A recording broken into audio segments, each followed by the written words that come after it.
But you're looking at the data. This is not what New Yorkers voted for. This is what their foreign replacements have voted for. These people have no conscience. They're barely conscious. They will lie just to get ahead. We can't trust them. They shouldn't be here. And yet, basically, two Star Wars tribes just going at it in the elections of Minneapolis. This is really some beautiful stuff. There are now 3 Sydney Sweeney images that I want to hang in the Louvre. What is up, guys? This is Tate Brown here, holding it down this weekend here on the Culture War. As you may have heard, we have an exciting new presentation across the pond. That's right. It's fantastic stuff. We got 30 minutes of British news, 30 minutes of American news. I don't know if this has ever been done before. This might be unprecedented. So I had to call up the GOAT, Connor Tomlinson. He had to step up to the plate here to make this dream a reality. Connor, what is going on, man?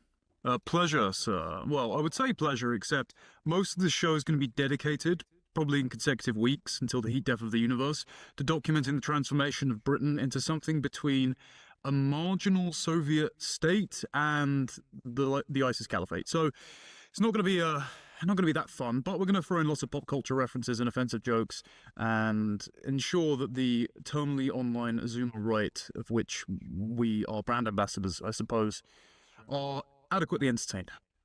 Yeah, I was looking through, so before we obviously start recording, me and Connor, we set up a doc throughout the week and we start, throwing out stories that we think would be good to discuss. And I'm seeing the stories he's putting in and I'm just like, it is not doing, they're not doing so hot over there. Meanwhile, I threw in a story about Sydney Sweeney, which we will cover. Well, her response to that lady trying to get her to back down on the jeans ad. But yes, it's going to be there's some black pills, but we're both Christians. We're both Zoomers. You can never black pill, never ever black pill. But one small black pill stateside, obviously, you guys probably saw the news this week. You don't really have to be a Politico to have seen this story. Is Zohran Kwame Mamdani is now going to be the next mayor of New York City.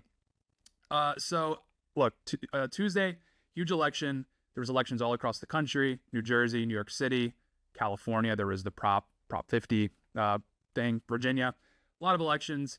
They're all in blue states. So, Republicans were getting really excited for, potentially upsets, but not really unsurprising. It's just kind of shows more the moment we're in is that people are just voting for partisan reasons. Obviously, there was Jay Jones in Virginia literally threatening to kill Republicans, and he won decisively. So obviously a bad state we're in as far as, people voting, rationally rather than just voting along party lines. But the election result that I think shocked everyone, including a lot of Democrats, was Zohran Mamdani. He is an immigrant from Uganda, and he is now going to be the mayor of what is effectively the seat of the American empire, the seat of perhaps the most influential, powerful empire, certainly on the face of the planet, potentially of the modern era, I would say. And now there's a guy named Zohran running it. So Zohran in his speech here where he was, getting pumped up, he's won, he's going to credit everyone that, got him to this point and who he's going to represent. And let's take a listen here and we'll watch who he credits and who he won this for. This is really something here. I speak of Yemeni bodega owners and Mexican abuelas, Senegalese taxi drivers and Uzbek nurses, Trinidadian line cooks and Ethiopian aunties. Yes, aunties. So obviously the group that people noticed wasn't mentioned there was Americans. I thought he was just listing off all the cast members of the Mos Eisley Cantina.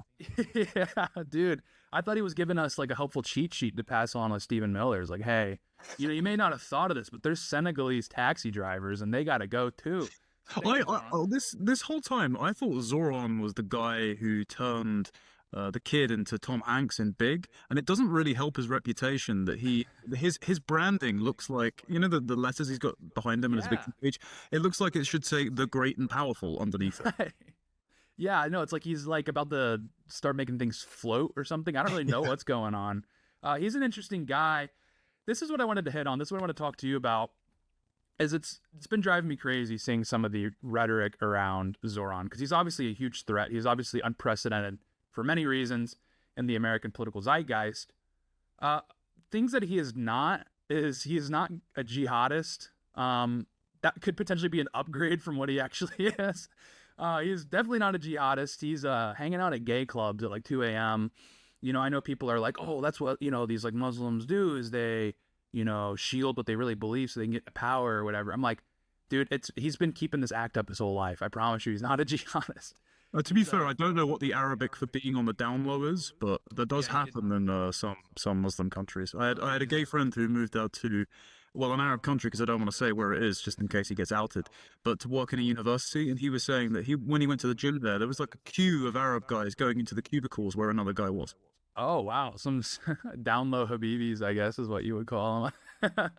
But I don't know. Maybe Zohran, you know, I don't know what's going on over there. But yeah, I don't suspect that he's a jihadist. I don't even know if we're really worried about him establishing some sort of communist state in New York City. That's going to be really tough to pull off considering, you know, city council and these sorts of things.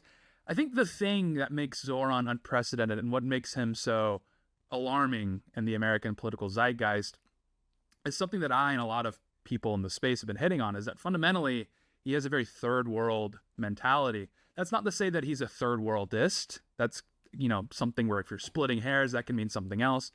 But he's certainly of the third world. Exhibit A is him eating with his hands, eating burritos off of like subway seats, a lot of things. And then the fact that he has like intricate ball knowledge of like ethnic groups and their jobs. I mean, that's just a really bizarre thing. Like Senegalese taxi drivers.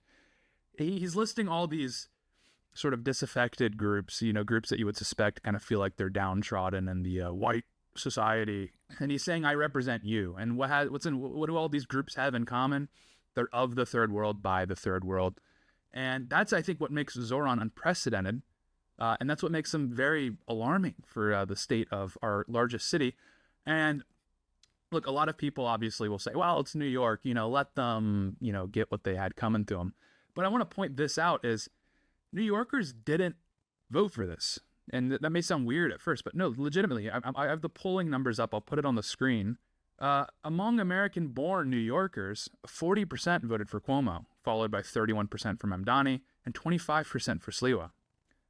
Now, here's where you start to unpack what's really going on here, is among foreign-born New Yorkers, which is an oxymoron, Zohran Mamdani is at 62%. So contrast, he has double the support with foreign-born New Yorkers, and Cuomo's down at 24%, Sliwa's at 12%. So, okay, you can dunk on New Yorkers and say, oh, you know, this is what you're going to get what you voted for.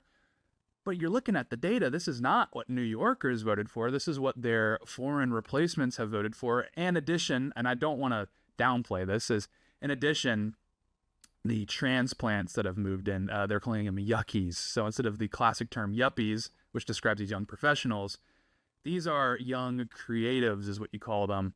And they have equal housing insecurity and these sorts of things. I'm going to put up a chart here that shows percentage voted for Mamdani by neighborhood. And you'll see here Clinton Hill, Prospect Heights, Bushwick, East Williamsburg, Greenwood Heights. So Mamdani's pulling like dictatorial numbers in these neighborhoods. What do these neighborhoods all have in common? These are these yucky neighborhoods, right? These are the, you know, the proverbial white liberal. But this isn't just white liberal. This is like try-hard transplant, as coddled affluent professional put it. These are guys that they have tote bags and they wear beanies and they're really into podcasts with like edgy jokes. So basically, they're just Democrats that say like retard. That's what really sets them apart. And they just think they just think that they really have unlocked some sort of urbanite way of life that has an artistic flair to it and really sets them apart. And so Zohran really tapped into that. You can see with his branding, his marketing, he was tapping into that try-hard transplant culture. Safe sleazy culture is what some have called it. There's a lot of different ways you can name it, but it's one of those things, you know, you see it, and you find them in high concentration in Bushwick and Prospect Heights. All this to say, Connor, I think New York is getting its own Sadiq Khan in many ways. What do you think about this? Yeah, I think that Sadiq Khan's remarkably more dangerous just because he spent his entire career as a human rights lawyer defending the 9/11 hijacker that survived, Louis Farrakhan, after, you know, he called Jews and white people termites and satanic. He insisted that Louis Farrakhan had to come over and visit the UK. While he was a MP in Parliament, spoke to Iranian state-funded TV and called moderate Muslims Uncle Toms. I've documented all of this stuff in an article for The Critic called The Phantom Far Right.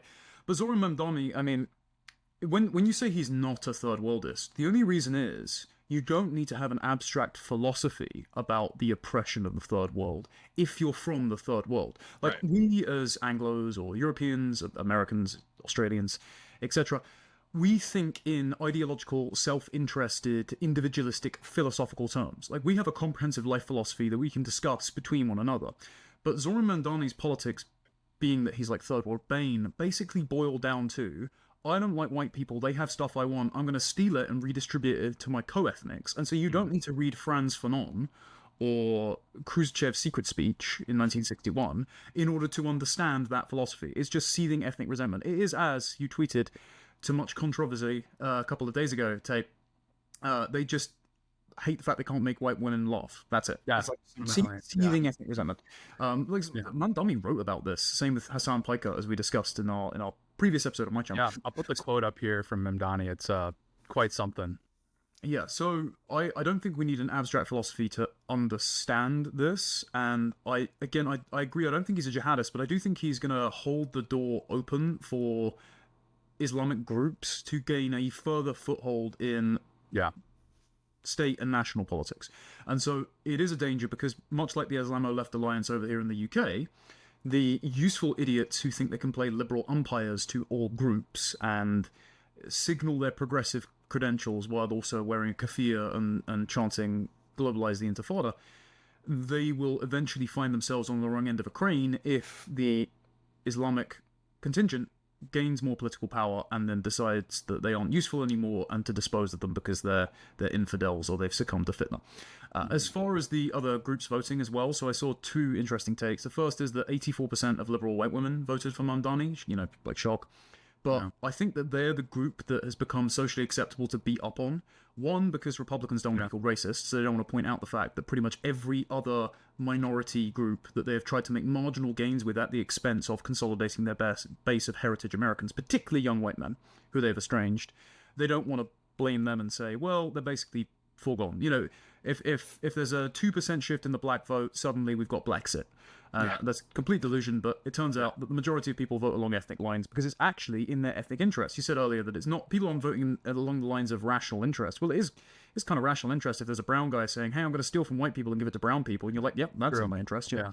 So there's that. And also the other thing is that in order to court that third worldist vote, you kind of beat up on white women because they resent the fact they can't get white women, which is why, as we've discussed with Pat Casey in an interview that's coming out tomorrow, manosphere discourse tipped over into third worldist geopolitics after October the 7th pretty quickly because a large contingent of that audience are third worlders and their descendants who resent white women. And so you're seeing that resentment play out politically, culturally, etc. in New York. And so as much as we'd like to beat up on white women for their terrible political choices on the whole, that's an internal conversation that heritage Americans or English people have got to have with their own in-group. We shouldn't throw our own in-group under the bus because politicians have imported entire ethnic client blocks who then vote for third worldist politicians to steal our stuff and turn our major cities into third world slums. The last point I'll make, and this is a point that Shoehornhead, who has been too reasonable for her leftist comrades and has been excised, basically, made on X, which is that the Republican candidate has been blamed for causing Cuomo to lose. And despite him dressing like a Command and Conquer character and having a weird fixation with cats, it's not his fault. Like, the Republicans didn't dump any resources into the race. They thought, thanks to the immigration policies that they supported, especially Bush after 9/11, who, two towers get felled by Muslim terrorists and he imports millions of Muslims, as pointed out by Ron McIntyre. They not only just gave it up, but they also allowed two Democrats to run against each other, even though one of those Democrats was responsible for lots of people dying in nursing homes during COVID, and his strange antics with having his nipples pierced and his brother flouting lockdown laws and pretending that he was dying of COVID in his basement to then make a lucrative media career.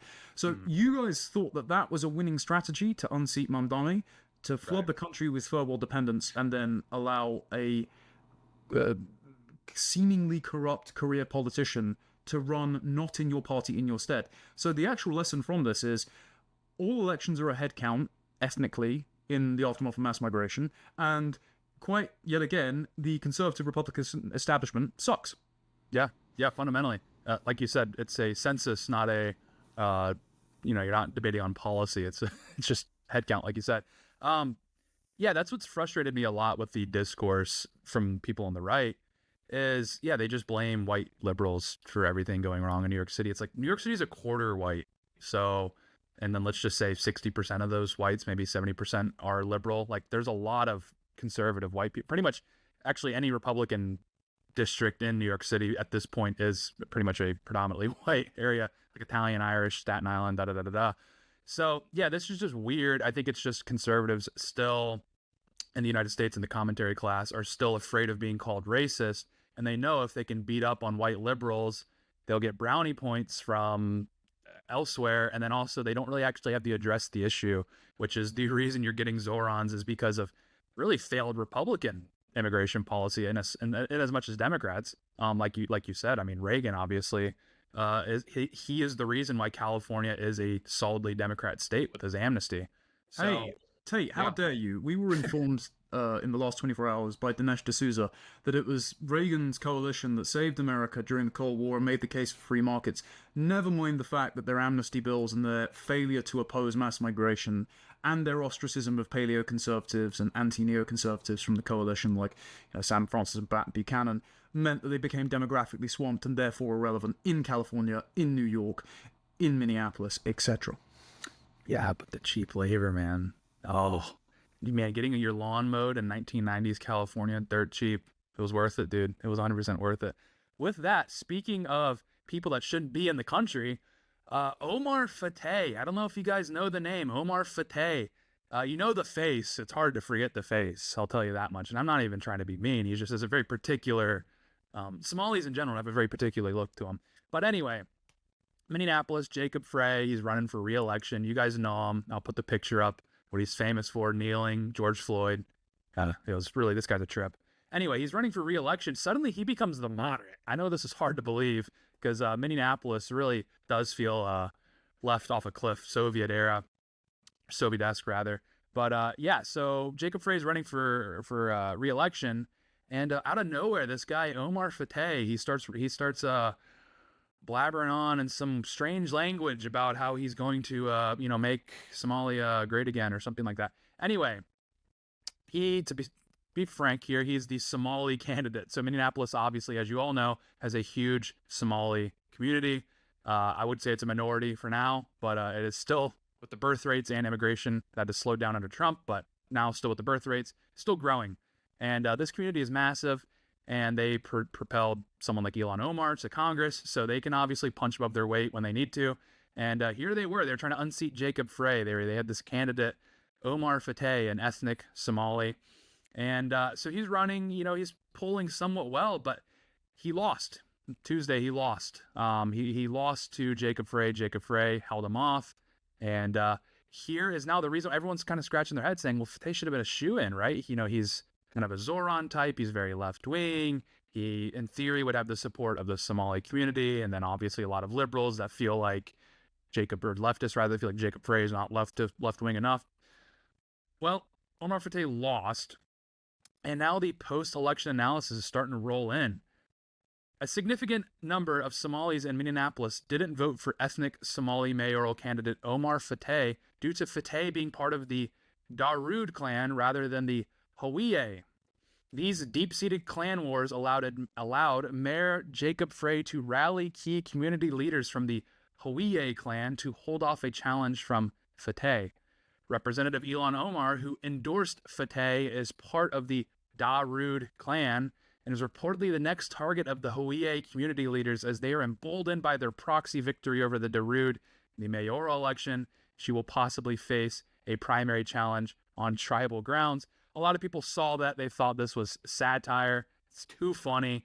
Two Star Wars tribes just going at it in the elections of Minneapolis. This is really some beautiful stuff. For one, I stand with the Hawiye as they take on their brave Dawoodian foes here. I stand with them. Yeah, Neil and Omar, watch out. Anyway, lot of people thought this was satire, which fair enough. It's like hilarious. No, here were some local Somalis. Very embarrassing that some Somalis voted for a Kadan over a Somali brother. Oh, here we go.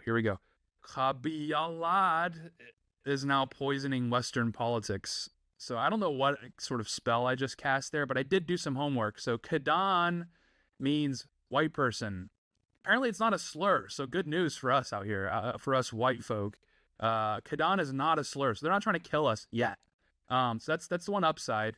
And then Khabiyalad, again, Bless you. thank you. Yeah.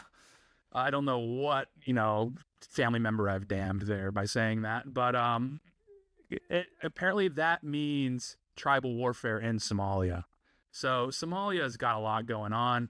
Our friend here, I'm glad that you have to like try and pronounce these words in order to understand what's going on in your own domestic politics. It's like the amount of like hadiths and Arabic words I've had to try and butcher in the last year just to understand electoral politics in the UK.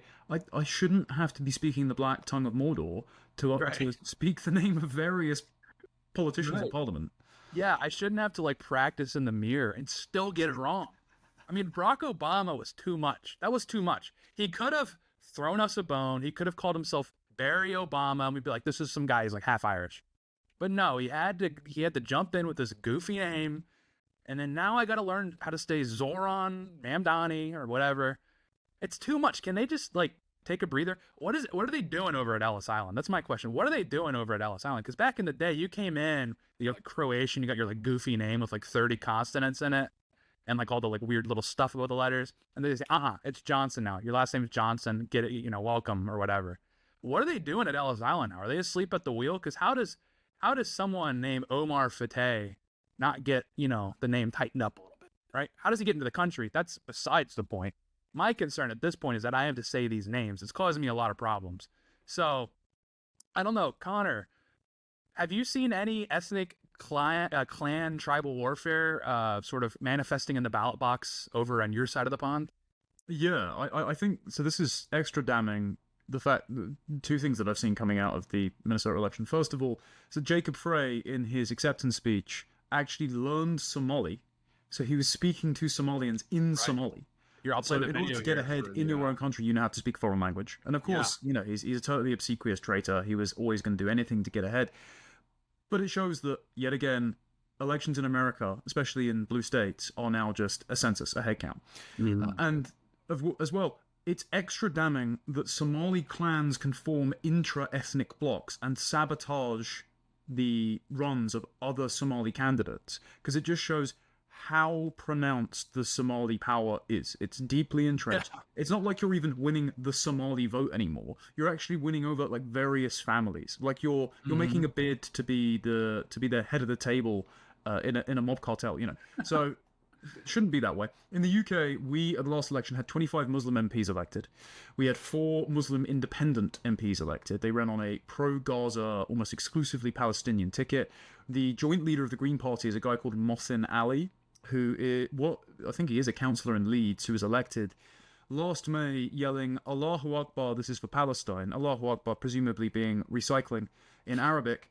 And in his constituency, there were riots last year where a Roma gypsy family had abused their children, and then the children were taken away. And then the immigrant communities, whether they were African, whether they were Arab Muslim, whether they were Roma, just started burning their own neighborhoods down. Most of them because they're in social housing, so they don't actually care about the state of the neighborhood, and because the third world aren't exactly great on civic sense and not throwing trash in the middle of the neighborhood and things like that, so they don't really care.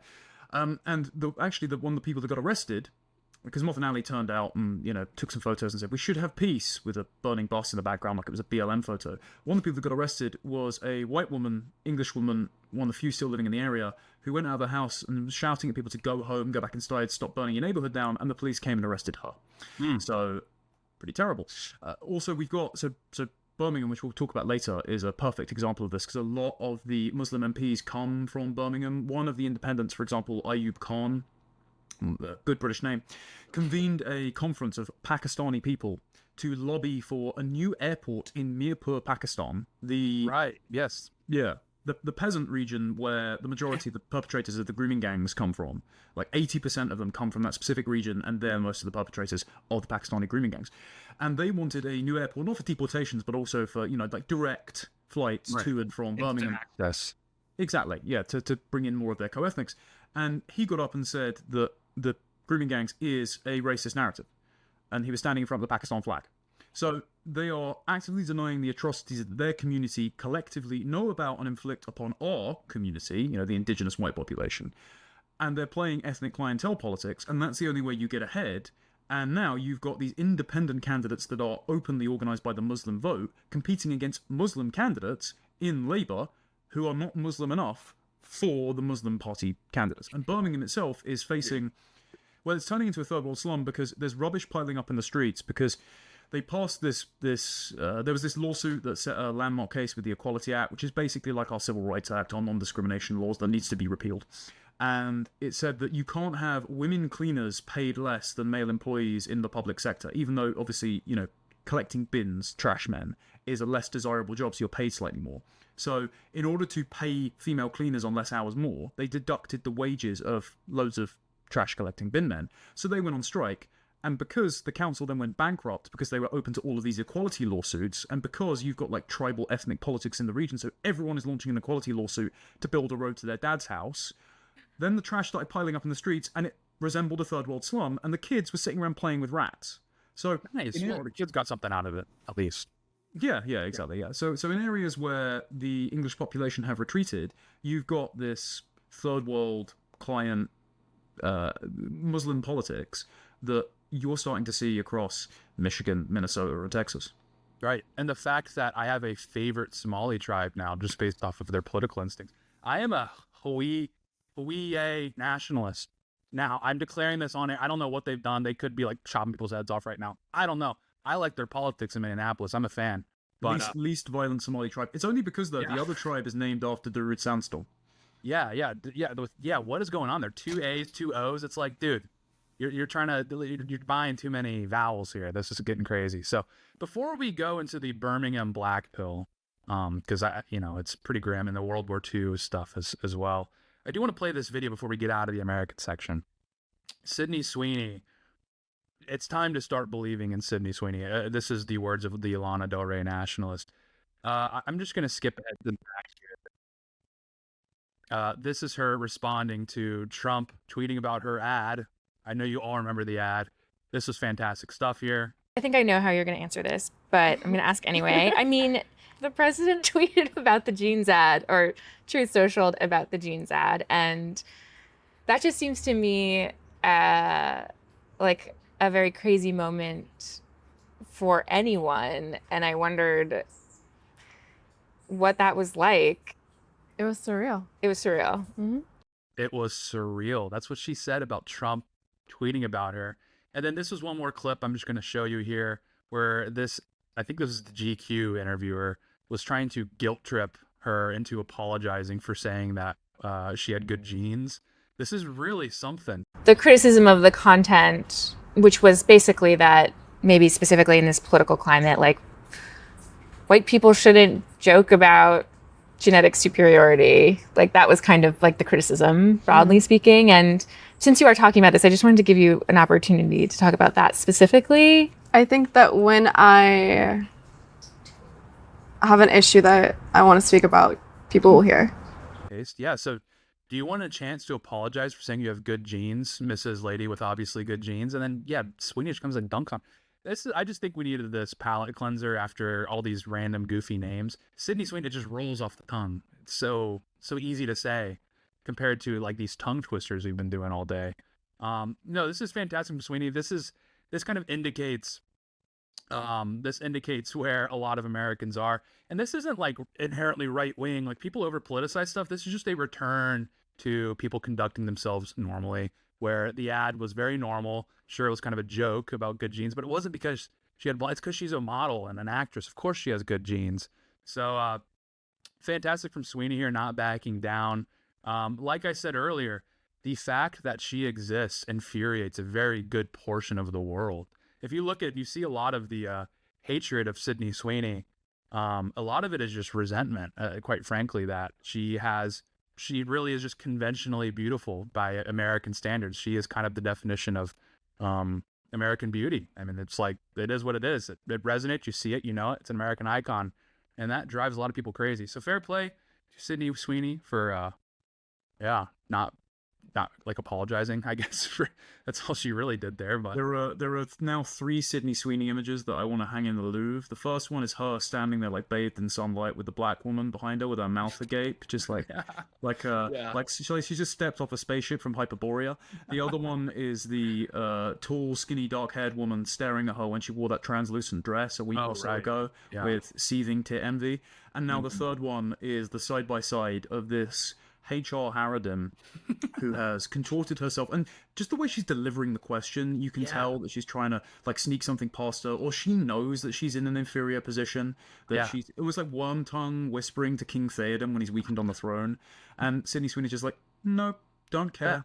I'm not gonna say I'm sorry that I'm white, healthy, happy, and attractive. And this is what you can just do, right? So one of the most radicalizing things for me, I think I've told this story before, but when I was at university, we were part of one of the like free speech societies. It was basically the equivalent of like Young Americans for Liberty over where you guys are. So we would have various debates and speakers on campus. We had Carl Benjamin. Weirdly enough, I didn't actually get to know Carl then, not until a couple of years later, but he was the first event that we put on. So it's funny how these things happen. We had a Brexit debate. We had an MP come at the time and talk about free speech. And we had a Israel-Palestine debate between various ambassadors. I think we were the first UK university campus to have that, right? So of course we got protested. We got attacked by Antifa. We got attacked by the student union as well, which was coordinating with Antifa members. And so we had a struggle session with a diversity and inclusion coordinator. And she was sitting there the entire time going through jokes that had been said in a group chat, similar to the sort of Politico leaks that happened a little while ago. Some of these had been doctored and published to the press. Others of them were just edgy jokes that had been cropped out of context. Bear in mind, we'd had actual like death threats and threats of violence against us, but they didn't care. It was just a political witch hunt.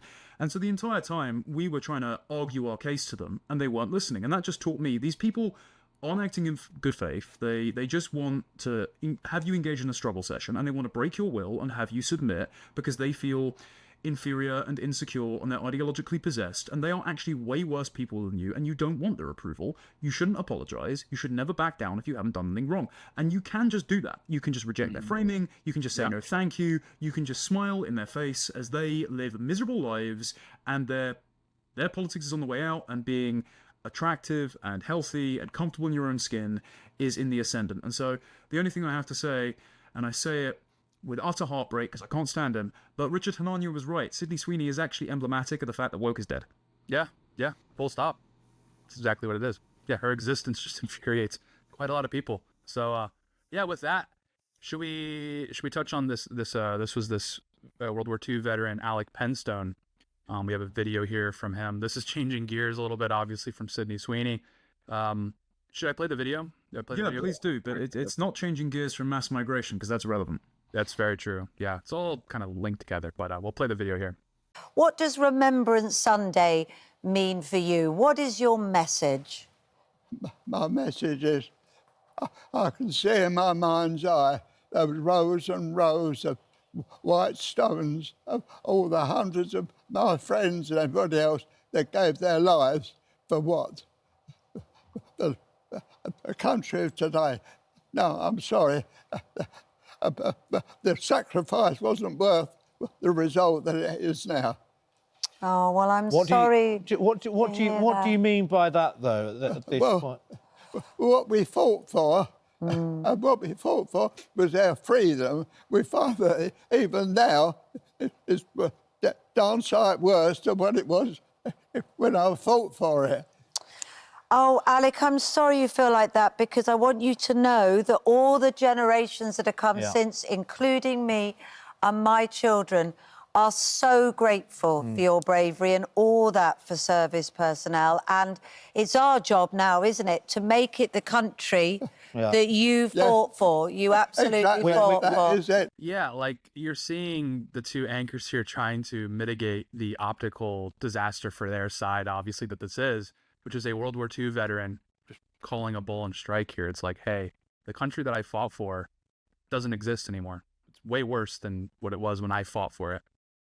Yeah, the country is unrecognizable to our ancestors 100 years ago, and this is George Orwell's definition in The Lion of the and a Unicorn of what constitutes a civilization. It's the ability that if you held up a magic mirror to your ancestors and showed them 100 years in the future, it's their ability to recognize the future as the same civilization to them. And the reason that all these viral posts of London in the 1950s go viral, or people are, in order to get back in touch with English culture, they go to heritage sites or they go on old steam train trips, is because we're not excited about the future, because the future is bleak and the present is unrecognizable to the people in the past where things were peaceful and prosperous and culturally homogenous. And the thing that makes it just a picture of modern Britain, this particular scene that you've just witnessed, is the two presenters that are patronizingly longhousing him and playing dumb as to why he might not feel that his sacrifices were worth it. Is Kate Garraway, the woman who pats him on the shoulder, was married to one of the architects of Tony Blair's government. Tony Blair's government is famous for importing the discourse about America being a nation of immigrants, you know, the book that was written by the Anti-Defamation League and John F. Kennedy. It was imported by Barbara Roach, who was the Home Secretary at the time, that Blair increased mass migration after 1997. His speechwriter Andrew Nether said, and he published in The Independent, this quote, he said that he got the impression that the intention of increasing migration was to rub the right's nose in diversity and render its arguments out of date. Well, consider our noses and the nose of that veterans well and truly rubbed. But then the Pakistani man, who is a breakfast TV host in question, is called Adil Ray, and he constantly insists that, you know, he's as British as you and me. But yesterday, when Zohran Mamdani won, 2 days ago, on the 5th of November, Adil Ray tweeted, "Some say Mamdani may implement Sharia law. He might. The heart of Sharia is social justice, welfare, fairness, charity and cohesion. Most Muslim countries operate a hybrid of Sharia and civil law, are slowly reforming and abandoning unethical practices despite the West's betrayal. Number one, move to one. Number two, we know you're lying. Like, Britain is the Western capital of Sharia courts now. We have over 85 known and operational. They have tons of unregistered marriages, including child marriages, but the government doesn't touch them. It allows them to operate a completely separate, clannish and religious legal system in our country, establish outposts that don't recognize civil law. And across Muslim countries as well, civil law isn't recognized like it is in Christian countries where Christ himself said, render unto Caesar that which is Caesar's, and render unto God that which is God's. Instead, there's this Arabist called Alfred Guillaume, who wrote in the 70s a very complimentary book on Islam, but it is a very revealing guide because, you know, he's sympathetic to Islam, but he just writes things as he sees them. And he said that nothing comes between an Arab and his people. Basically, there is no law that he will respect if it gets in the way of advantaging himself, his family, his clan, and his ummah. So there is no melding of civil and Sharia law. There's just a crowbarring of Sharia law into incompatible civil traditions. And this is what this veteran is seeing. This veteran might not be able to express in words the reason his country is so bad, because he doesn't actually point out any specific reason why it is appalling, and if he has been already pre-screened to go on Good Morning Britain, which is an avowedly leftist containment show, then he probably is sympathetic to thinking that, you know, anyone complaining about migration is a racist, etc. But he can see the deterioration of his towns and cities around him. He can see that all the social services are falling into disrepair. You can see that everything's bankrupt and unfamiliar, and the population has changed over time to where his neighbours aren't people that he knows anymore. And so one must look back and say that if the inevitable outcome of our post-war victory, and I don't think it was inevitable, but it has happened, was the present state, then was it worth the sacrifice? And if even the veterans are saying no, we have to reassess the post-war settlement. One of the things that's caused this state of affairs, by the way, is the post-war laws that were enacted to ensure that, you know, Dutch Jewish children boarding the Kindertransport weren't turned away from gaining refuge, as some tragically were, and were sent to their deaths. And now the 1952 Refugee Convention, or the European Convention on Human Rights, that projects refugees and asylum seekers, keeps North African rapists in my country, or Albanian criminals who say, well, my son's autistic and he doesn't like the taste of foreign chicken nuggets, therefore I have to live here forever. Those laws are completely antiquated and they're ruining my country, but it is the long hangover of the post-war settlement that has destroyed it, and that's why I think this guy's so upset. With that, this was a fascinating incident here that happened in Birmingham. So obviously, Maccabi Tel Aviv was in town to play Aston Villa in the Europa League. And speaking of imported foreign conflicts, Connor, what is going on here? Why are they so upset about a Europa League game? Fairly inconsequential one as well. Yeah, it turns out Muslims are just major football fans. Yeah, It has absolutely nothing to do with thousands-year-old blood libels that have been imported into my country. So at the start of October, Yom Kippur happened, and many people will have heard about a terrorist literally named Jihad, and his full translated name means Holy Warrior of Syria, came over from Syria and was granted indefinite leave to remain, had multiple wives, and acted on the instructions of an ISIS announcement in September saying, can our operatives please start ramming cars into buildings and shooting and stabbing people? And so he drove a car at a synagogue in Manchester on Yom Kippur with a suicide vest on, stabbed a bunch of people, and then armed police shot him dead. And he ended up killing, I think, 2 people, and 1 person died from a stray bullet from the police. So 3 people died overall, a few were injured. So this happened in an area where Jews and Muslims live side by side in a kind of Middle Eastern PvP server, and the English are not present in the second largest city in their country. And the reason I'm focusing on Birmingham is because this is a microcosm of what happens everywhere mass demographic change from the third world happens. Like, if you don't want Birmingham, don't do this. Bear in mind, we are importing a city the size of Birmingham into our country every single year and not building more Birminghams, thankfully, because Birmingham is one of the cities that was heavily bombed during the Second World War and has been rebuilt in ugly modernist fashion and then filled with third worlders. I wonder if the World War II veteran has taken a trip to Birmingham anytime soon, and this has inspired his lamentation about his sacrifices. But what happened was, because the local MP and the local population, the local MP being that Ayub Khan chap, the one lobbying for the Pakistani airport that I mentioned earlier, because they objected to Maccabi Tel Aviv fans coming over from Israel because they're Jewish, and because there are various hadiths that even the Hamas Charter has cited about how Judgment Day will only come if you fight and kill the Jews, and there's this one treacherous tree called Garkad who won't snitch on where they are. Because they don't like Jews very much, because they blame Jews for killing Muhammad, because Muhammad couldn't convert the Jews when he moved from Mecca to Medina and there were settled tribes there, and he said, I'm a prophet, and they went, well, we haven't heard about you in the Torah.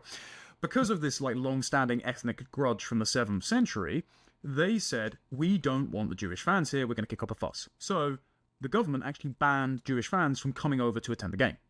Even so, even though the Jewish fans weren't present, because the team was still playing in their area, there was a Muslim organization called Deenified, and Deen means the traditions of the Prophet Muhammad that you abide by in order to live most authentically his perfect life.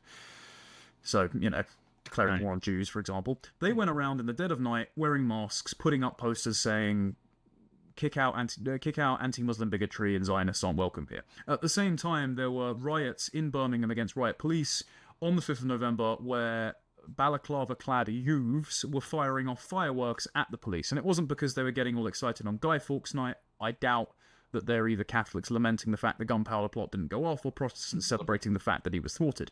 I think instead they just wanted to fight with police because they were anticipating the football match happening. Anyway, ahead of the football match, then there was a Jewish group that drove around big trucks saying kick out anti-Semitism on the side of it.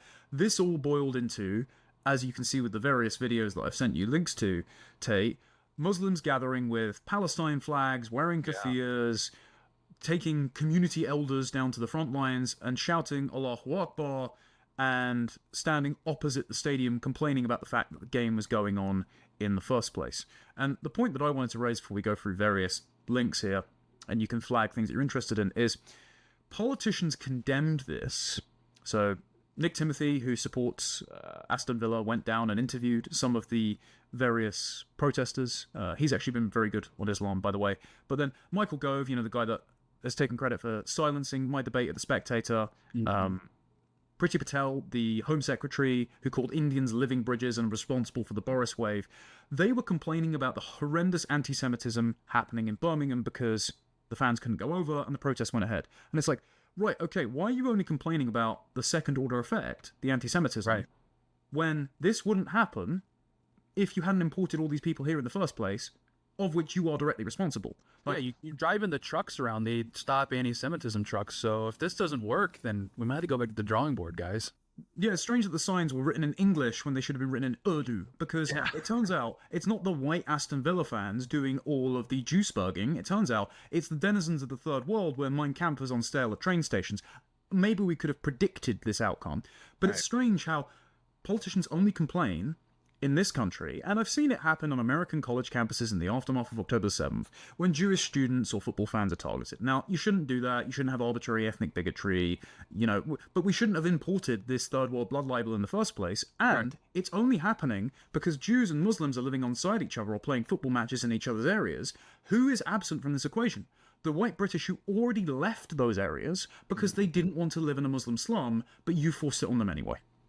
I'm seeing one brave white Brit who has stepped into the fray here. Young Bob. I see this video here. Who's Young Bob? Who is this patriot that stepped? It looks like he might be the last white guy in Birmingham. So he I don't think he lives in Birmingham, but he joined Turning Point UK because he was doing like campus activism and some man on the street interviews. Turning Point UK is nowhere near as big as the USA one is. We don't have like an electoral engine. We don't do campus debates. It's more of like a street protest movement, and Young Bob is part of that. So I don't wish to disparage his efforts. But he was just going around, as lots of people do, and filming the protests and trying to talk to protesters. He was assaulted at one point. The police did nothing. And then a sheikh came up to him and asked to debate him.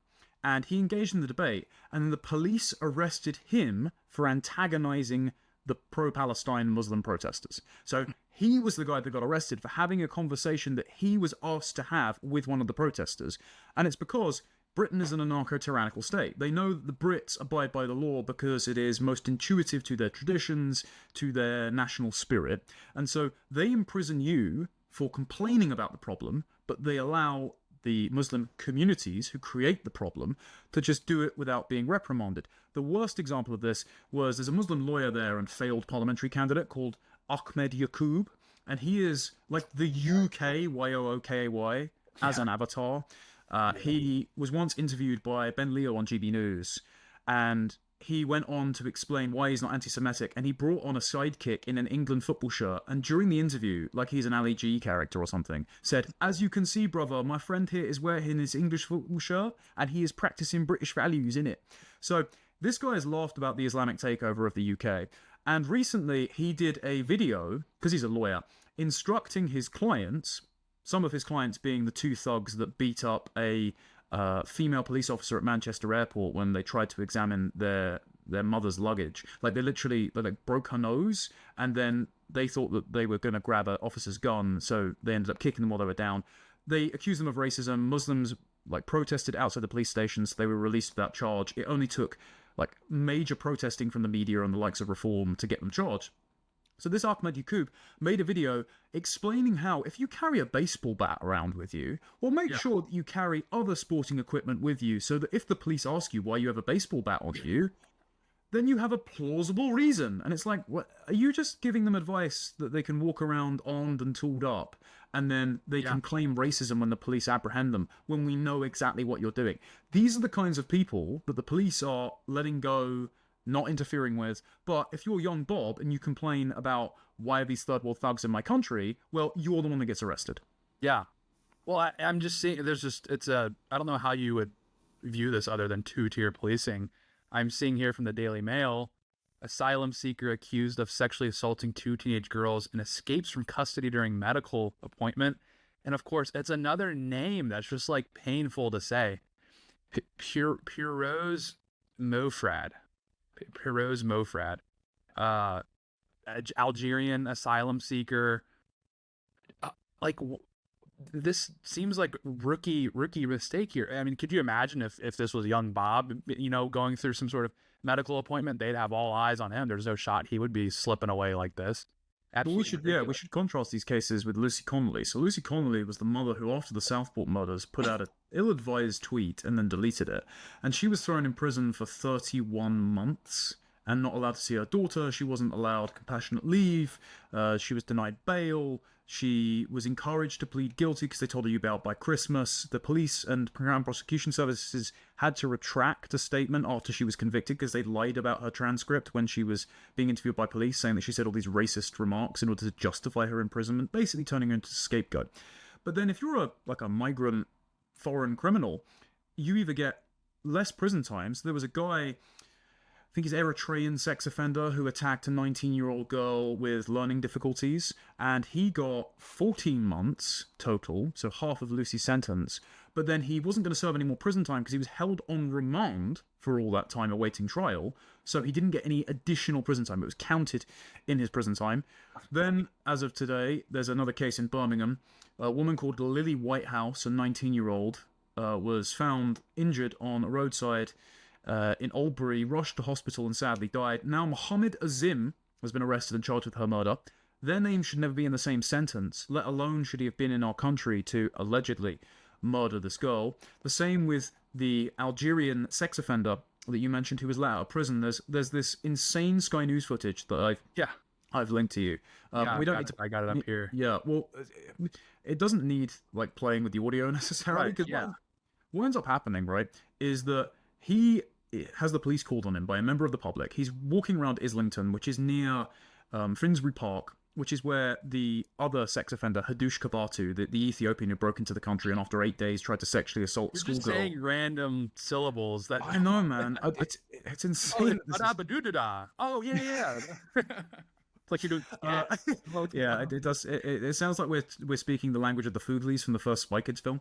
So Hadush Kabatu broke into the country after 8 days, tried to sexually assault a 14-year-old schoolgirl in uniform. He lied about the assault. The judge said he was a good character anyway. He then gets convicted.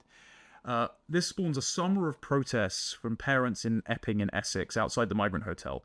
The government takes out extra legal advice and takes a case against the local council trying to prevent men from being housed in the migrant hotel near a school. They win, so we're still paying for potential sex offenders to be housed near a school in a hotel at our expense. Kabatu then gets accidentally freed from prison, wanders around the streets for 2 days, tries to hand himself back into the prison, and is told, go away, we don't want anything to do with you. He asks to be deported, right? The police then apprehend him because the members of the public, like a dog walker, spots him in a park, in Finsbury Park, near the famous mosque. He then gets taken away and deported the next day, and the government celebrate this, and then we find out he was paid £500, which is a year's salary in Ethiopia, in order to leave, when he'd already asked to leave. So, break into the country, try and assault a child, get let free, get your plane ticket paid for you, and get a year's salary for it. Well, this guy, Algerian sex offender, called Brahim Kadour Sharif, he was accidentally freed last week. He's just been milling around doing errands in London. He was caught near where Hadush Kabatu was found, so very suspicious. And then when he was arrested by the police, on camera, he denies it.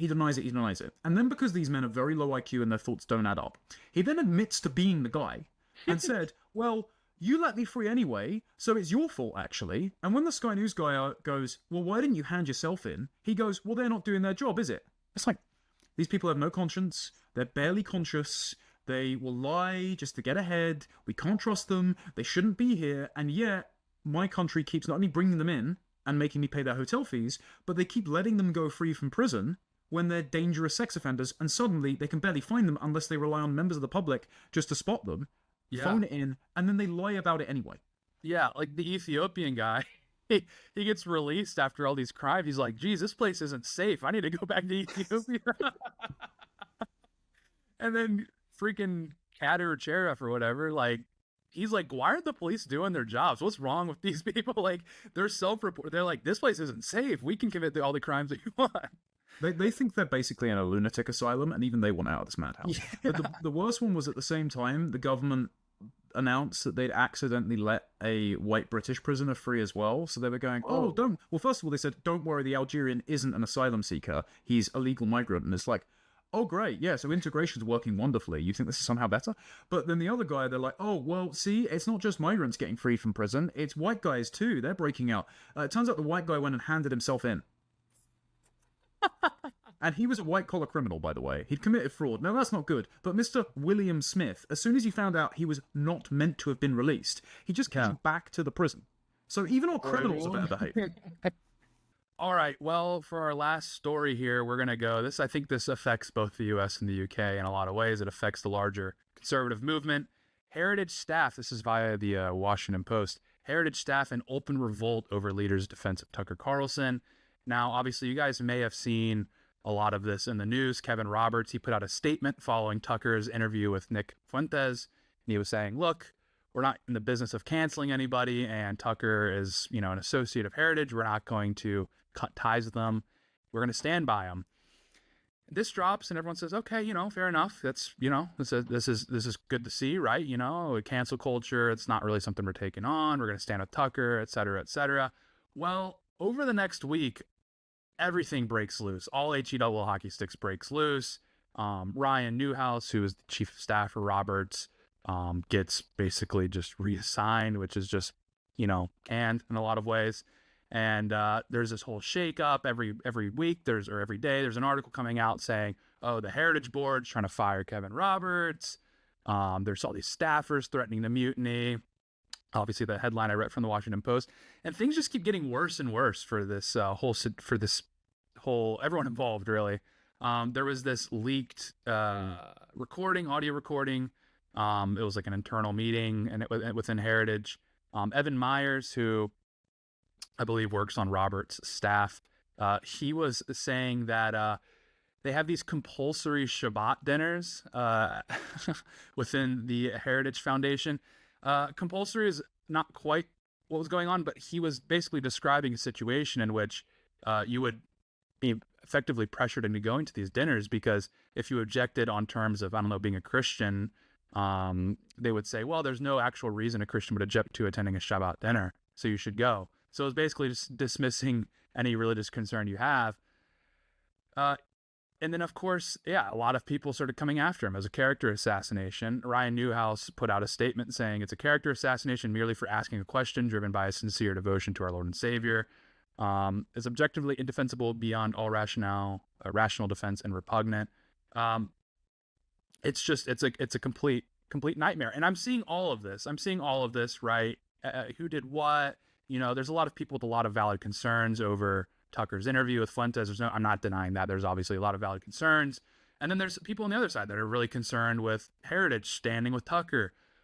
Wherever you stand on all of this, while we were busy fighting each other, the Democrats in Virginia and New Jersey and New York were busy harvesting ballots, driving people to the ballot boxes, raising money, campaigning, you name it. So while we were busy doing this, while we were busy settling scores, because that's really all that's going on here, everyone's settling scores with each other, harping on, making the same point over and over again.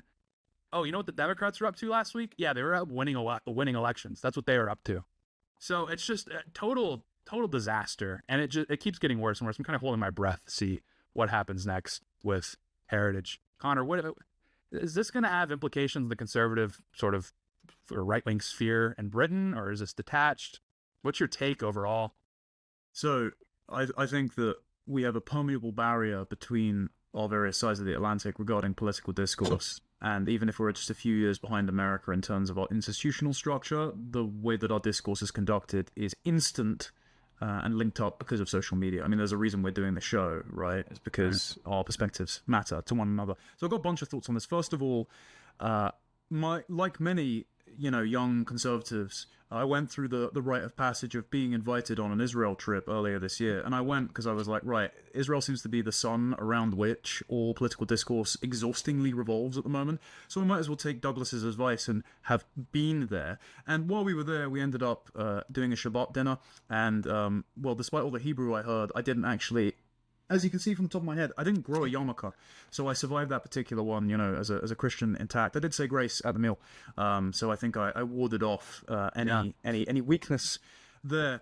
I only did it because I was a guest in someone else's country, right? You should not be required, especially as a Christian heritage male, at the Heritage Foundation, which is meant to emphasize the roots and identity that built your country, to engage in an alien religious practice. I mean, sure. The entire point of the Acts of the Apostles and the debate within with Paul and the rest of the apostles was that you don't have to keep to the old traditions in order to be a Christian, in order to be saved. So you don't actually need to observe Jewish tradition in order to be a Christian. So to imply that he is somehow anti-Semitic, or just to imply that he is somehow immoral for following his Christian conscience by not going to this, one, makes it look like a struggle session, and two, means that you aren't showing due respect to the Christianity that built America.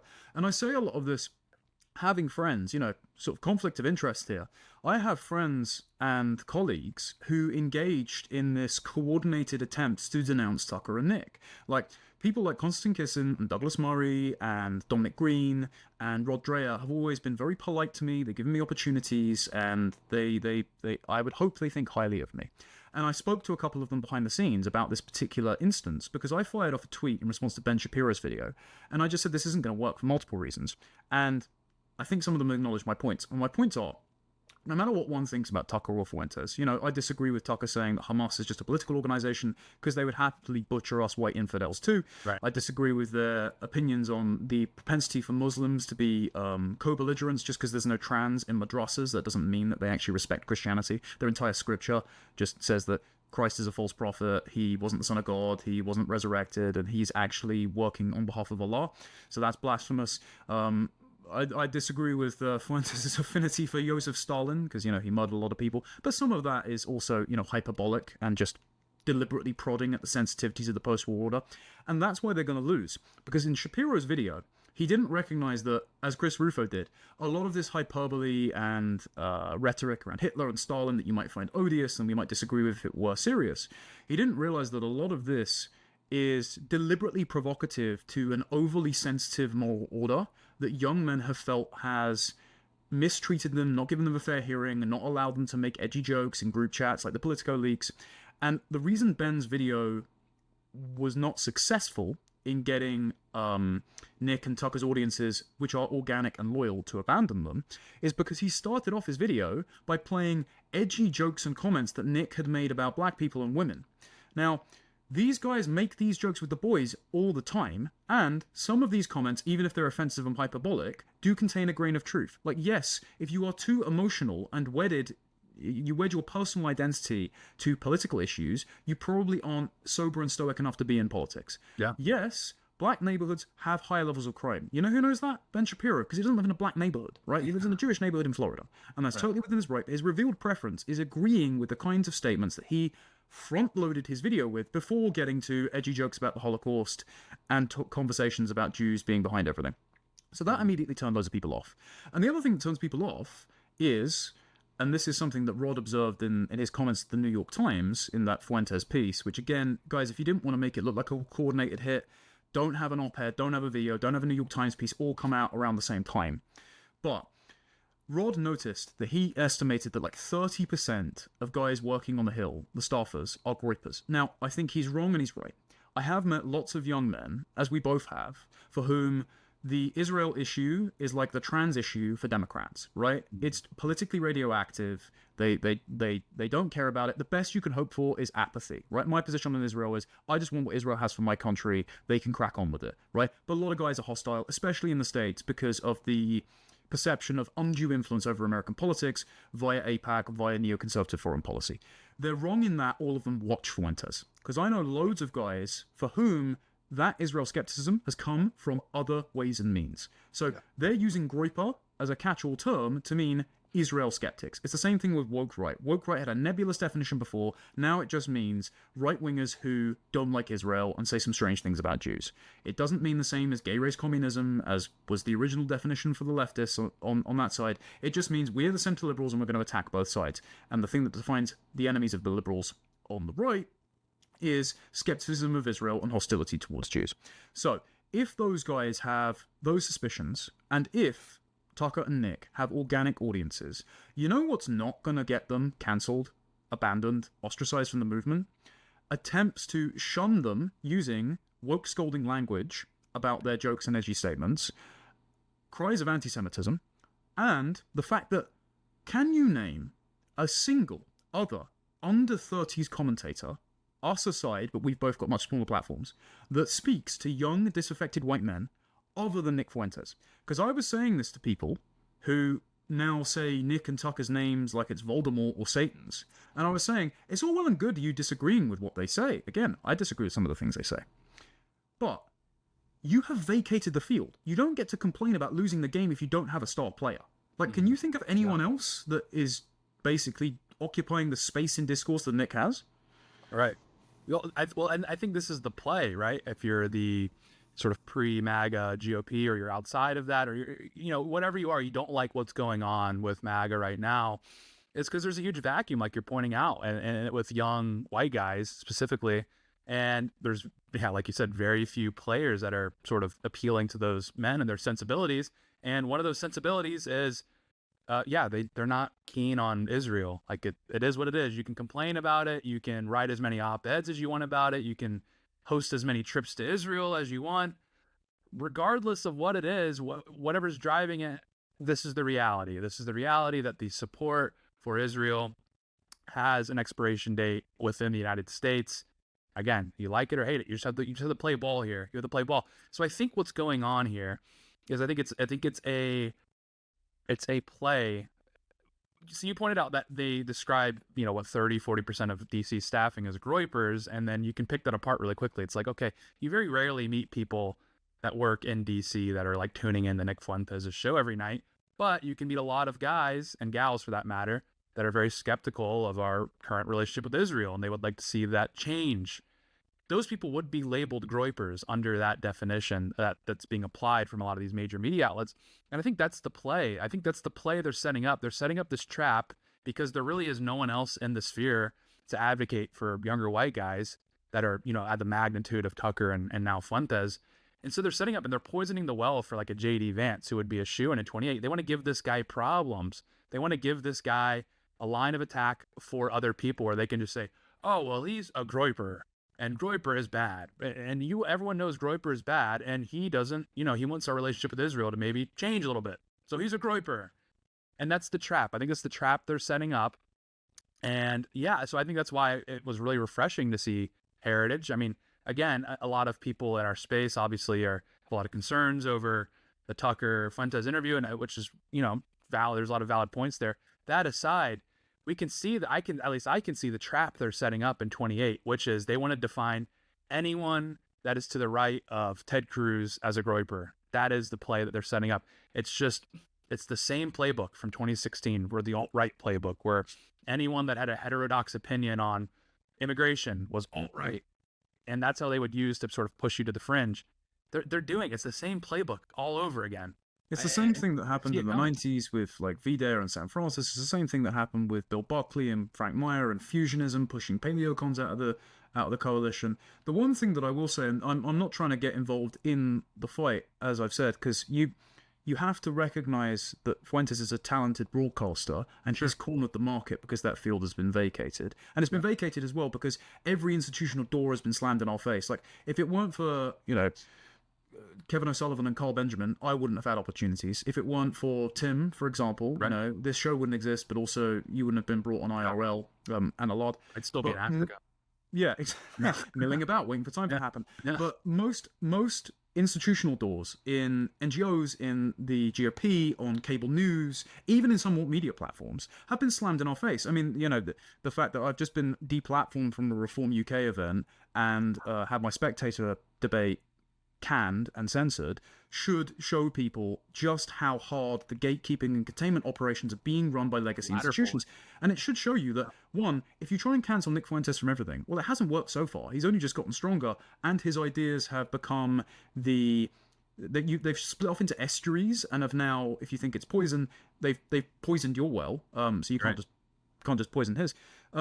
But number two, the idea that you can just try to make marginal inroads with minority groups and neglect your majority population and your historic support base, and then as soon as they find themselves a problematic avatar, you think, I'm going to use the language of their political enemies and beat them over the head with the prevailing moral order that attracted them to this avatar in the first place by saying he's racist, he's sexist, he's homophobic, he's probably not homophobic, but he's anti-Semitic, etc. The fact that you think that's going to work is stupid. I'm not trying to get into this fight, by the way. We're only just talking about it because it's relevant. Right. I will say I'm shocked they didn't try and punch Nick from the right. Because one of the most interesting things that came out of the Tucker conversation was their discourse about how Nick has essentially gone monk mode and he's forgone a private life and not had a girlfriend. Although, to be fair, if I was him, I wouldn't disclose anything about my love life either, because security concerns and assassination attempts, you want to keep that private. And Tucker saying, well, this is the ambiguous complementarity of relationships between men and women. You should lean into it.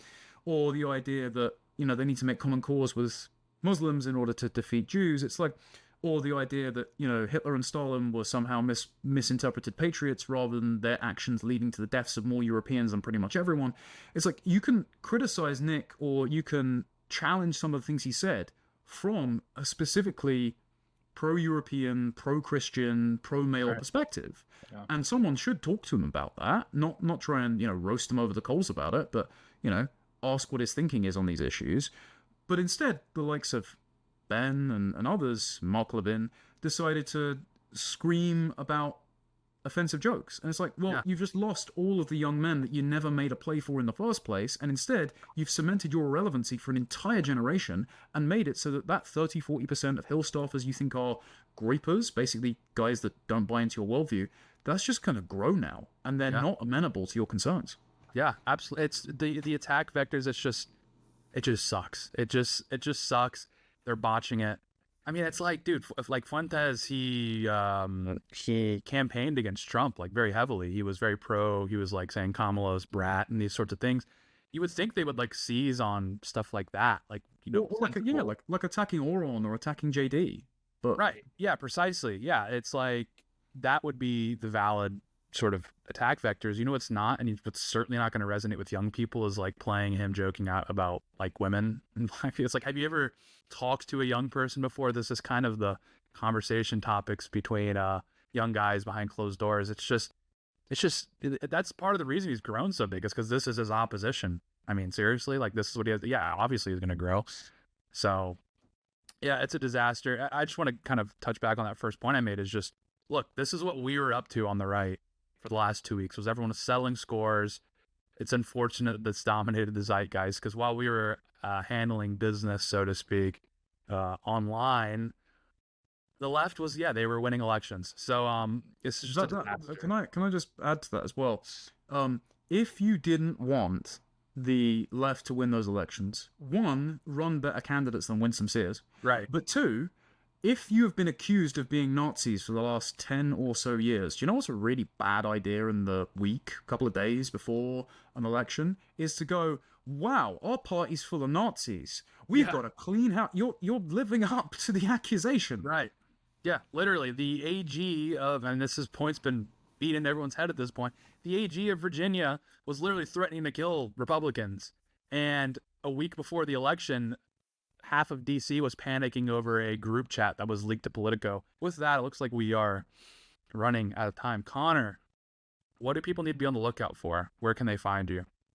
Well, they can find me at @con_Tomlinson on X, where I'm predominantly posting about British politics. They can find me on Substack and YouTube at Connor Tomlinson, and I co-host another show on the New Culture Forum with my friend Harrison Pitt, though I'm looking forward to doing this as a weekly occurrence, Tate, from here on out.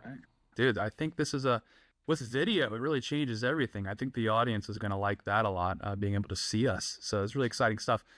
Tomorrow we have an interview dropping. I don't know if it's an interview. It's more of a chat. We bring on a guest to chat. So I think it's probably more like a panel. We brought on Patrick Casey. We love Patrick Casey. He's a great guy, great patriot. But we wanted to talk about dating. There's a lot of dating discourse going on right now. We thought, you know what? We can talk about migration another time. Let's hit the real hard-hitting stuff, is the dating. What's going on? The birth rate's way too low. So we brought Pat in. He could figure it out for us. I think he explained to us what's going on. We kind of just listened and learned.